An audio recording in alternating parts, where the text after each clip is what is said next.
Priyanka kept listening to PM Modi's speech carefully. Rahul Gandhi was busy on mobile. Om Birla interrupted. Lok Sabha Speaker Om Birla on Saturday appealed to Congress leader Rahul Gandhi not to use the phone in the House. He made this request when Prime Minister Narendra Modi was addressing the debate on the 75th anniversary of the adoption of the Constitution. Rahul Gandhi was sitting in the front row in the House towards the opposition camp. He was often paying attention to his phone and talking to other leaders. During this, his sister Priyanka Gandhi Vadra was listening carefully to the Prime Minister's speech. She listened carefully to PM Modi with headphones. At the same time, the leader of opposition in the Lok Sabha returned to the House only after Prime Minister Modi's half-hour speech. The Lok Sabha Speaker advised Rahul Gandhi not to use the phone in the middle of the House. Let us tell you that Prime Minister Narendra Modi on Saturday alleged that after testing blood, the Congress repeatedly bleeded the Constitution. While the policies and decision of his government since assuming power in 2014 are aimed at promoting the strength and unity of India in accordance with the vision of the Constitution.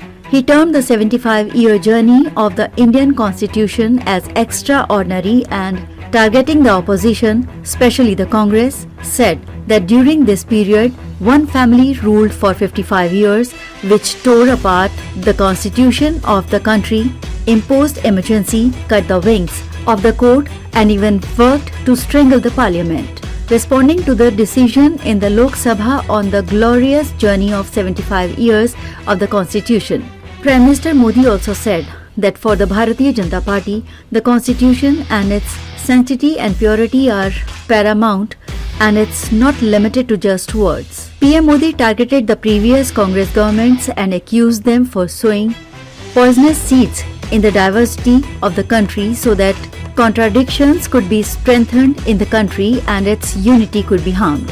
He said, misusing the Constitution and destroying its soul has been a part of the DNA of the Congress.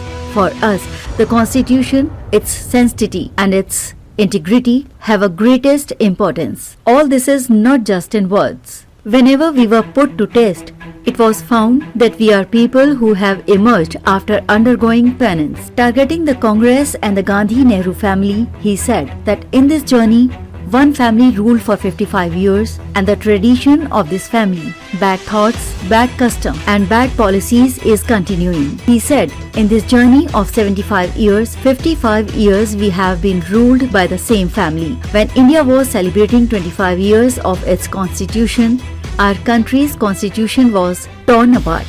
Emergency was imposed. Constitutional provisions were suspended. The country was turned into a prison. Rights of citizens were snatched away and freedom of press was curbed. He said, this sin on the forehead of Congress is never going to be washed away. Whenever democracy will be discussed in the world, this sin of Congress will be remembered. Accusing the Congress of constantly disrespecting the Constitution, Modi said that the main opposition party has reduced the importance of the Constitution and its history is full of many examples in this regard. He cited several decisions taken by Jawaharlal Nehru, Indira Gandhi and Rajiv Gandhi while being the Prime Minister and said that the family repeatedly injured the Constitution while testing blood.